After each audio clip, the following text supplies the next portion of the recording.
Malam, saudara, bersama dengan Wakil Ketua Umum Kadin Indonesia bidang ketenagakerjaan Adi Mahfudz Wahajedi, kemudian ada Asosiasi Serikat Pekerja Indonesia Aspek Mirah Sumirat, dan dari Kantor Staf Presiden Edi Priyono. Mas Edi, jadi kalau tanyakan tadi, berapa kemudian kira-kira yang akan dilakukan kenaikan upah minimum?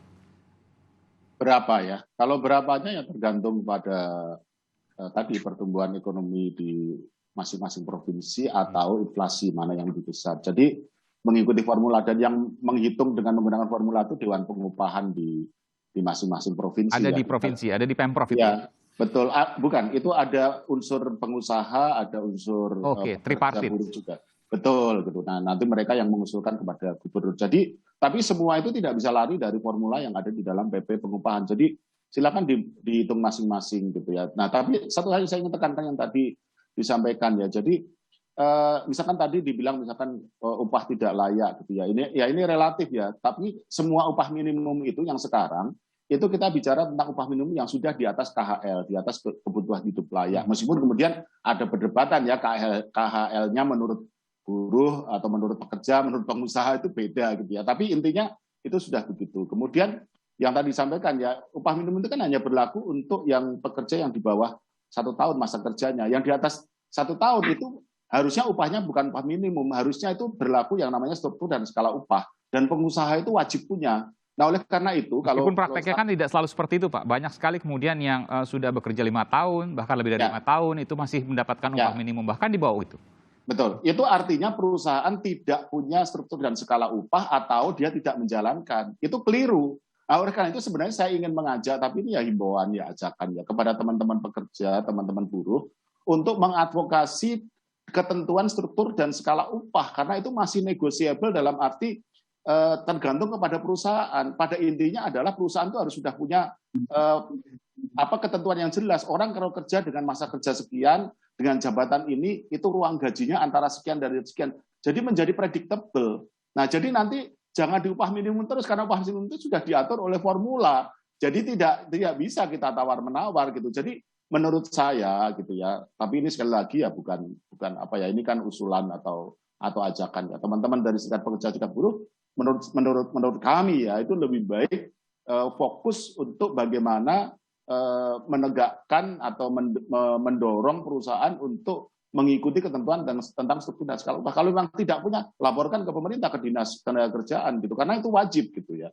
Nah, jadi jangan diupah minimum terus, supaya nanti kita itu justru upahnya jangan diupah minimum terus gitu, karena itu hanya berlaku untuk yang di bawah 1 tahun gitu. Yang di atas 1 tahun yang mengikuti struktur dan skala upah. Kalau perusahaan belum punya, desak untuk punya gitu.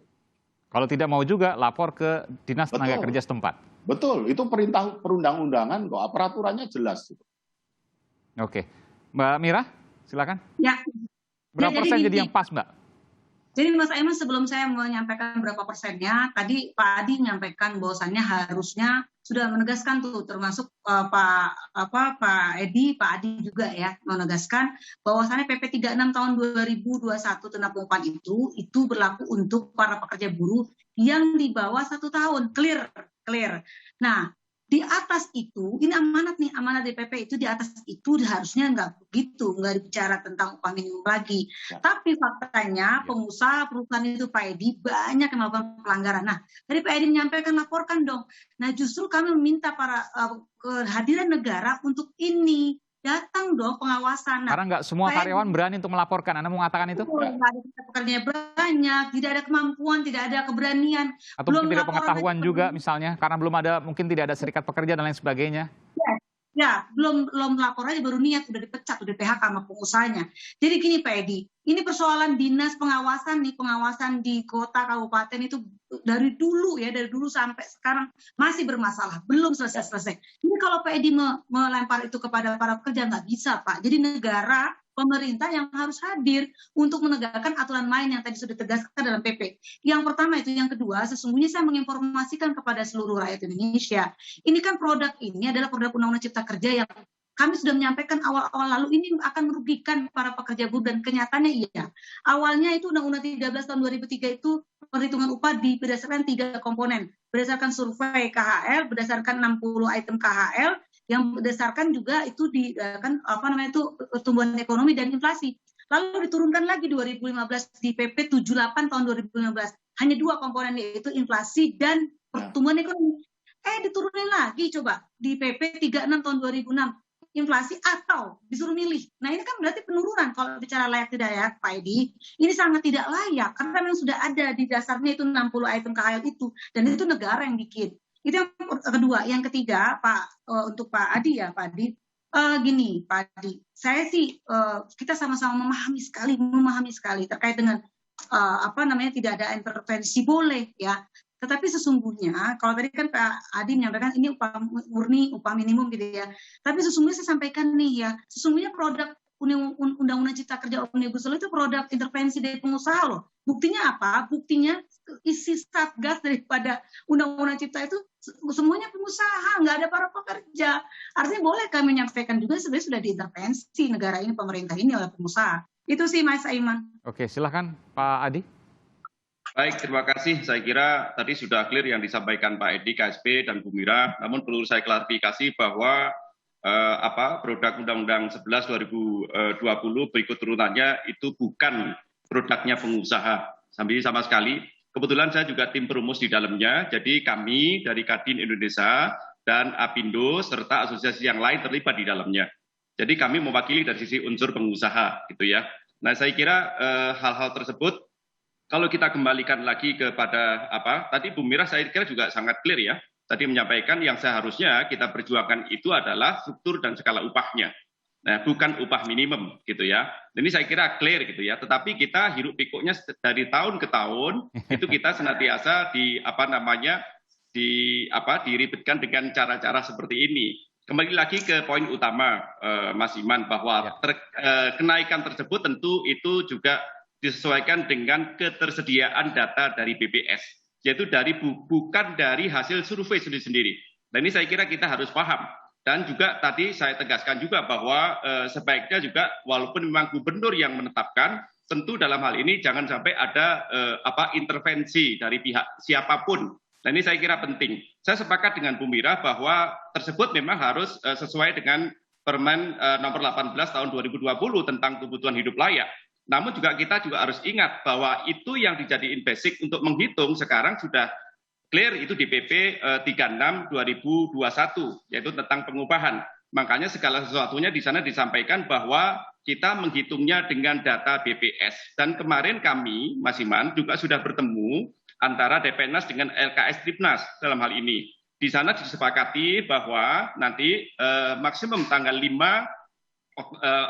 November itu data-data yang indikator-indikator tadi kita sampaikan di awal itu nanti akan disampaikan oleh BPS gitu ya. Dan ini saya kira kita clear dalam hal ini. Makanya sekali lagi saya sepakat dengan apa tadi yang sudah disampaikan oleh Pak Edi maupun Bu Mira, seyogyanya kita kembalikan kepada khitahnya.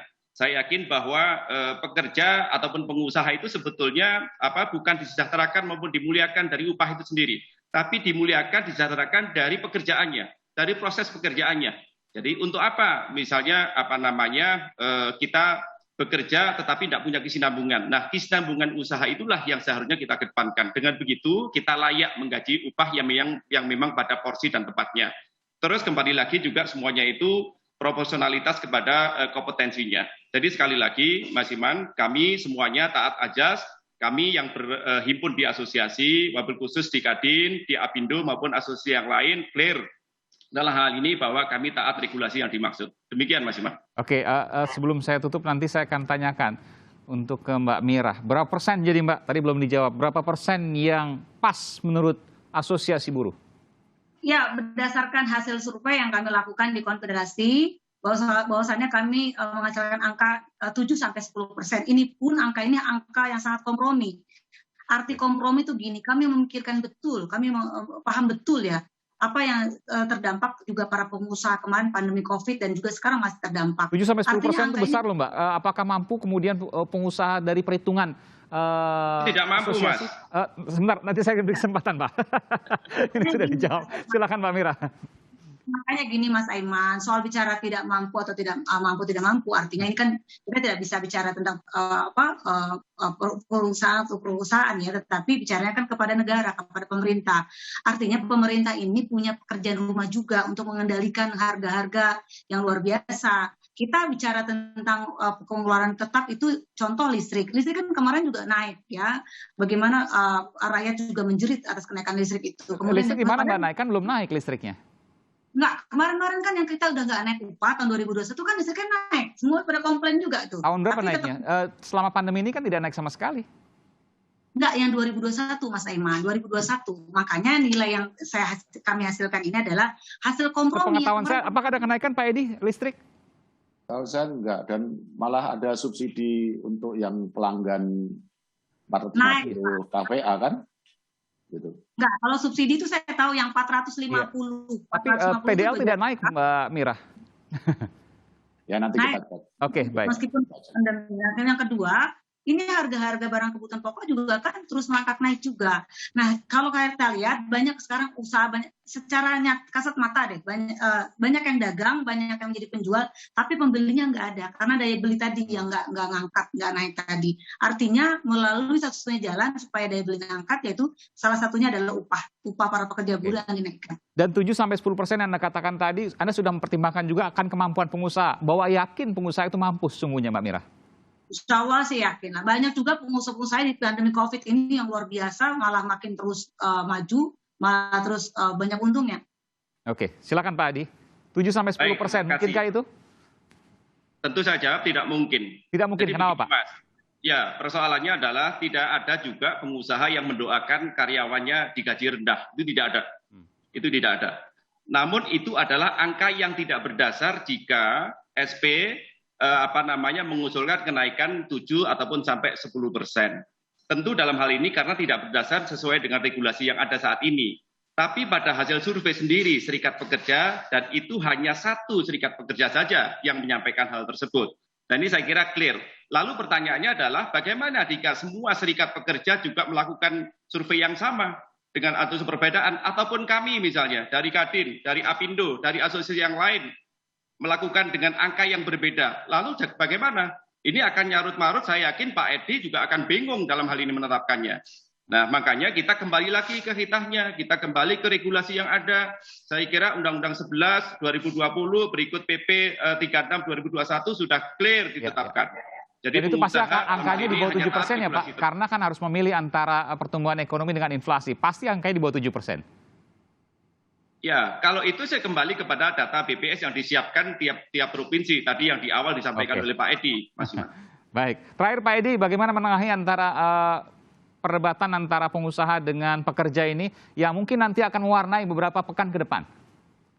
Ya, kembali ke regulasi, bahwa regulasinya tadi digugat di MK, prosesnya jalan, pemerintah menghormati proses itu. Oke. Nah, selama belum ada keputusan untuk menganulir itu, ya regulasi itu berjalan, dan regulasi yang ada adalah bahwa upah minimum itu kenaikannya ditetapkan berdasarkan formula yang sudah jelas, yaitu gampangnya tadi ya, basisnya kalau nggak pertumbuhan ekonomi ya inflasi mana yang lebih besar. Jadi kembali ke regulasi, karena regulasi itu juga merupakan jalan tengah ya, dalam arti memikirkan aspirasi dari teman-teman pekerja buruh dengan teman-teman dari pengusaha, karena dua pihak ini sebenarnya saling membutuhkan. Jadi kita mengharapkan ini ada harmonis, hubungannya harmonis antara keduanya, karena saling membutuhkan, itu aja sih. Baik, kita tunggu nanti sama-sama di Mahkamah Konstitusi apakah formulasi kenaikannya inflasi dan pertumbuhan ekonomi atau inflasi atau pertumbuhan ekonomi, mana yang dipilih lebih tinggi. Nanti kita akan tunggu bagaimana Mahkamah Konstitusi ya Pak, yang sedang menyidangkan kasus ini, perkara ini, bagaimana kemudian nanti keputusannya, dan ini menjadi kabar yang ditunggu-tunggu baik oleh pengusaha